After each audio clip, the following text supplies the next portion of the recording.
Hey, I'm Brian Van at SportbikeTracker.com, and today we're going to break down the CRG RC Spectrum lever install on our 2015 STG Yamaha R3.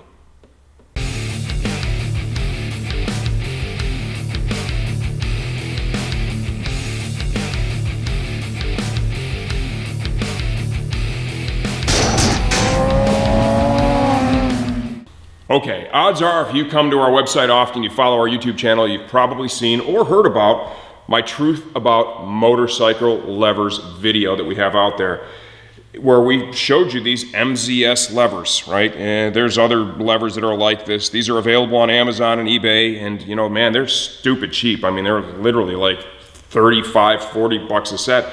And from the product picture, they look close. They look close to what we're showing you here, these CRG levers.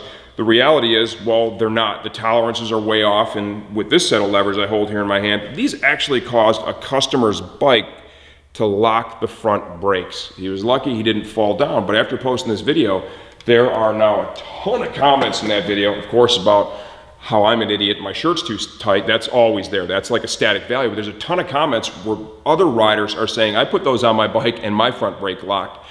We even have had one rider send in pictures of his x-rays for his broken arm and his crashed GSX-R 1000. It was caused by his front brake locking from installing those levers. Just to make things clear, it appears that the brake locking thing follows the radial brake master cylinder lever. There are two types of master cylinders that are most commonly used on sport bikes: radial brake master and an axial brake master. The axial is a more simplistic design.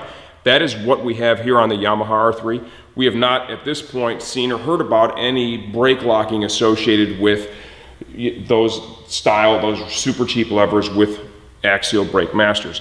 That said, still the tolerances and the product comparison between this and that, it's night and day. Now focusing on the CRG Spectrum levers. $64.95 a piece, made in the USA. CRG has a wide range of levers, and when some customers look at these, they ask us, well, how come these are so much more affordable than the the SC2 levers, or the carbon lever, or the raceline lever, or the folding lever? At the end of the day, this is a project we work directly on with CRG, so it just removes a step in distribution and it results in a lower price. You're getting the same quality materials, you're getting the same tight tolerances, right? They're built here in the USA. CRG has a long history of making great stuff, so it's a great part sold at a great price. Available in multiple lengths. We have the short length we're showing you here right now on the R3. You can get a standard length lever. It's going to be about as long as your OEM. Multiple colors available in blades, multiple colors available in clickers. They use a ball bearing here at the clicker adjuster. That action is so smooth, it's just ridiculous. The tolerance of the lever itself is nice. They offer a tremendous amount of feel. In my opinion right now, at just under $130 for a set of levers on your bike, this is the best lever deal going right now that we have available. Great quality, we've sold them for years. Never had any issues. CRG is a solid company. So, if you want to see what it takes to install these on the R3, stay tuned. We're going to show you every step. Okay, before we dive into the install of the CRG RC Spectrum levers, every one of the CRG levers comes with this folded up in the box. Lever fitment warning, right? This is really serious stuff. When installing these, it's a good idea, especially if you've not done levers before, to take a minute and review this document that comes with each one of the levers, because that's just how serious this is. Brake or clutch lever, these are part of your controls. The quality needs to be good, and more importantly, the fitment needs to be correct. The tolerances need to be as good or better than the OEM levers. If there's anything that creates interference or brakes locking up, anything like that, it creates a safety hazard, and you don't want that. So take a minute, review that document that comes with it. This is a pretty straightforward install on our Yamaha R3. This bike uses an axial master cylinder. There's two styles, there's radial and then there's axial. To remove the brake lever, we're going to begin by removing the locking nut from the bottom of the pivot bolt for the brake lever. Got a 10mm socket that is on a quarter drive ratchet. I'll give you a look at that. That is a locking nut, okay? That's put on there. even though this pivot bolt, right, you can see I'm threading that out, that clearly tightens up in there. Even though there are threads in the master cylinder that hold the bolt in place, it's so important that you don't lose your brake lever. There is a locking nut put on the bottom of the bolt that protrudes from the bottom of the master to keep it in place. Remove that, slide the lever out like so. Now we're going to take a minute and just clean everything up. Depending on how old your bike is, how many miles you have on it, there could be a lot of debris, road grime up in this area. From the factory, there is typically some lubrication that's used in these points that'll collect grime and dirt over the miles. You want to remove that. Let's clean off the pivot bolt. Inspect everything. Take a minute, take a look at your master cylinder, make sure everything looks good to go, okay? And then, let's lubricate the lever that we're about to put on. This is the CRG Spectrum lever. They're available, like we've already talked about, in multiple lengths. This is a short length, multiple blade colors, multiple clicker colors. This is a really high quality part, okay? Even though they sell at a more affordable price than some of the other levers, the higher end levers in the CRG line, you can expect the same fitment, same tolerances, same quality that we've come to know from CRG over the years. This is just a little bit of grease. Really nothing fancy here. You just want to get kind of a thin film in there. Try and get it as even as possible. Those are the flat areas in the master cylinder that will contact the brake lever. You saw that I also lubricated the hole the pivot bolt is going to go through. Okay, now let's slide the lever into position like so. We don't have a brake light switch anymore on this R3. This is a race bike only. If you do have a brake light, you want to make sure that you are not contacting the plunger for the switch at a weird angle. You want to make sure that you're pushing it back as you install the lever with the portion of the lever that is intended to compress that and illuminate the brake light. Let's go ahead and get that pivot started.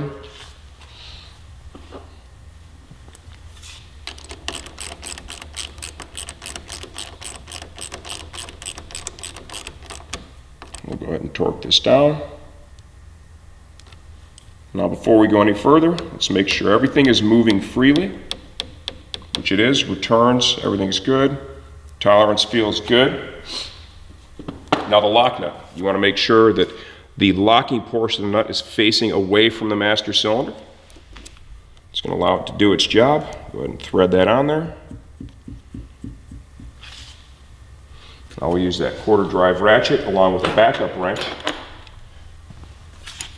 We don't want to loosen up that pivot bolt when we tighten this down.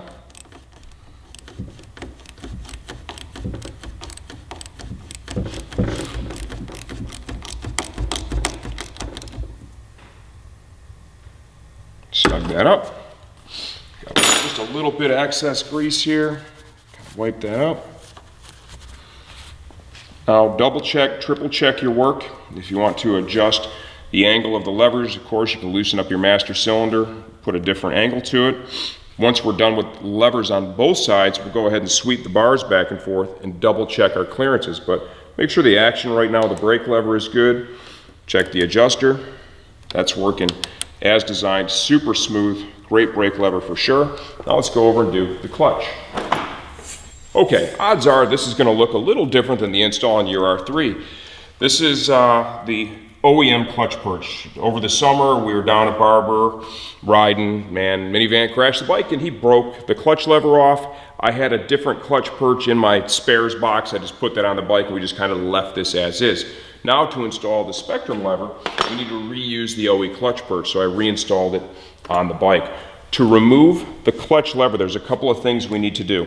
One is you'll need to adjust your clutch cable to loosen it up as much as possible. We'll kind of redo that to show you what you have to do. You have to first back off the lock and then begin to twist in the clutch cable adjuster. You'll notice there's a slot in that adjuster. There's also a slot in the lock that needs to line up with the slot that is in the OEM clutch perch, like so. That allows you to pull the cable out of the clutch perch. Now to remove the lever itself, we have basically a carriage bolt up here, and then we have a 10 mil hex lock nut on the bottom. We'll use a quarter drive ratchet and a 10 mil socket to remove that. You know, just the fact that they're using a carriage bolt over here, okay, it's not something, another pivot bolt like on the Brake Master that threads in and then you have the lock nut in there for safety, probably gives you the concept that, you know, yeah, the clutch lever, while it's really important, it's definitely not as important as your brake lever. Now let's go ahead and remove the OE lever, or the part of the lever that remains. Same thing we did on the other side. Let's clean up the pivot bolt. This is a little different on the R3. Not every bike is going to be set up this way, but we need to reuse this bushing. Go ahead and push that out of the OE lever. We will not be reusing that O-ring. You can see that the OE lever has a groove machined in it to accept that. The aftermarket levers typically will not, but we do need this bushing. That'll be installed in our aftermarket lever. So let's go ahead and clean that up. Over to the perch. Wipe away any excess or old grease. All right, now we can get this all ready to roll.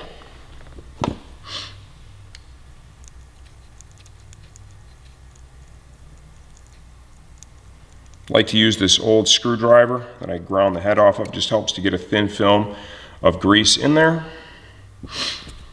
We won't be able to fit this inside there, so what I'm going to do is, this realistically is, it's not even the pivot point. All that's happening here is the bolts passing through.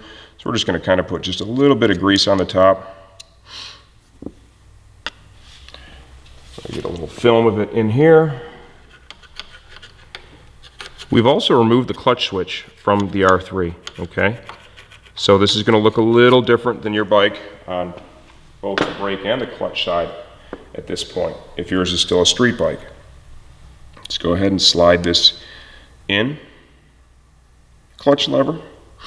Just going to kind of push that pivot bolt down through there. I'm going to wipe that little bit of grease off the threads. Okay, now let's bring the lever over to, there's one thing I want to do, I'm sorry. I want to put just a little bit of grease in here where the clutch cable end rides, okay? Now we'll come over to the bike and let's get this all installed and ready to roll. We need to get the clutch cable end inside the lever first. I'm going to slide that in, like so. Okay, now we come over to the perch. We need to pass the lever through the adjuster and the lock.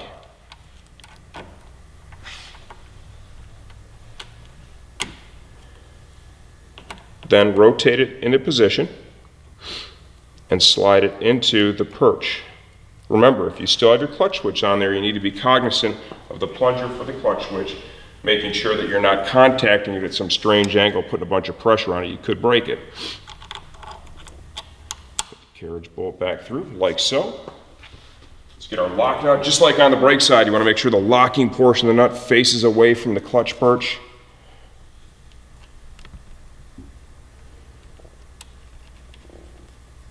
Get that started finger tight. And then we'll get our quarter drive ratchet with that 10 mil socket.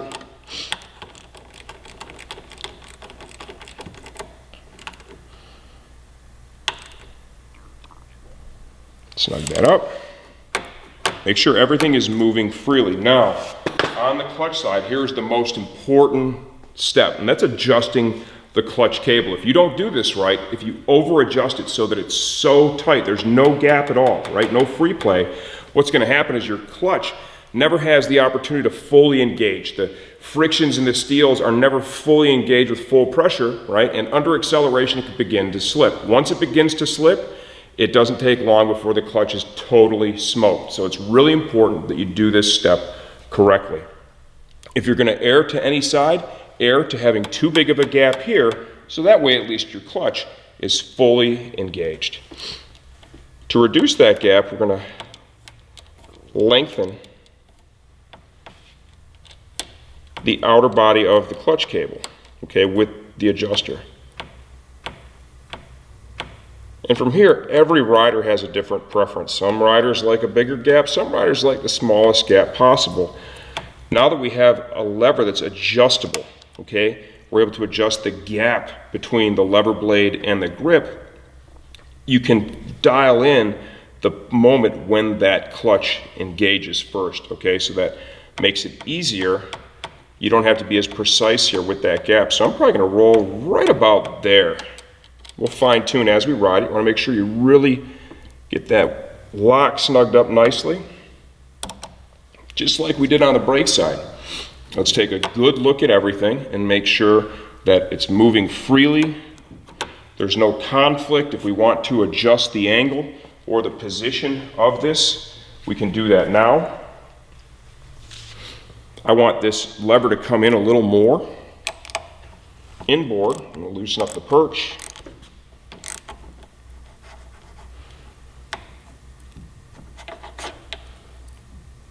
Right about there. We're going to change the angle a little bit, get it to match the brake side.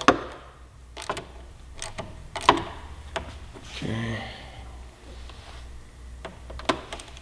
That looks pretty good. Snug that up. Okay, now that looks good. That's good. Now let's sweep the bars and make sure that we don't have the levers contacting the bodywork anywhere. Everything's moving freely. Okay, that all looks good. Double check your work, and now you're ready for a road test. Just take it for a short ride, then come back, check everything, especially if this is the first time you've done levers. Check everything, make sure it's good to go. And then the next time you do your normal maintenance, just review the levers. You know, it never hurts to get on the bike, even before a ride. Just kind of touch things, right? Just touch them because things can vibrate loose. Make sure that you have the lock nut underneath there. Make sure for sure on the brake side that the pivot bolt's in there and tight, the lock nut is in place. Like when we're at the track, that's one of the basic things that we'll do at the beginning of each day, and maybe even after lunch, is just, you know, you kind of, as you get the bike going, you're maybe wiggling foot pegs, shifters, levers. Brake lever is a priority, throttle is a priority. You just really don't want to put yourself in a position where any of these things fails, right, when you're riding the bike, creates a safety hazard.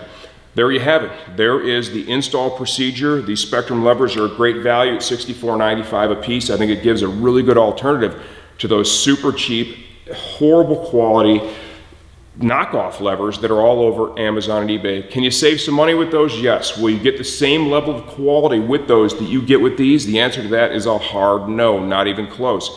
At $130 a set, just under that, these Spectrums, in my opinion, are one of the best buys in aftermarket levers for sport bikes going at this time. I'm Brian Van, SportBikeTrackGear.com.